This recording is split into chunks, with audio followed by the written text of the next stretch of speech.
صاحب فرض کریں کہ کسی رات کوئی ایسی وبا پھیلے کہ جس کے نتیجے میں دنیا بھر سے تمام نواب، بادشاہ،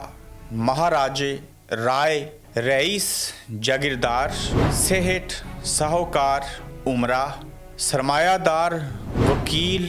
بیرسٹر سمیت یہ سب لوگ اگر مر جائیں تو اس پورے نظام عالم میں ذرا برابر بھی فرق نہیں پڑے گا۔ مگر دوسری جانب کسی وبائی مرض سے ایسے لوگ اگر مر جائیں اور وہ کسی بیماری کا شکار ہو جائیں تو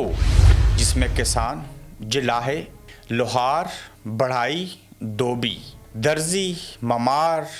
تیلی، نائی، چمار، بنگی، گوالے، کوچوان، کلی، مزدور، گاڑی بان اور ڈرائیور، اگر یہ لوگ کسی وبائی مرض سے مر جائیں تو اس پوری دنیا کا جو نظام ہے وہ درم برم ہو کے رہ جائے گا۔ سوال یہ ہے کہ بعض لوگ ملک، قوم، مذہب اور معاشرے کے لیے بڑے کارآمد ہوتے ہیں، اور اگر یہ لوگ مر جائیں تو یہ دنیا کا نظام جو ہے وہ دوزخ بن جائے۔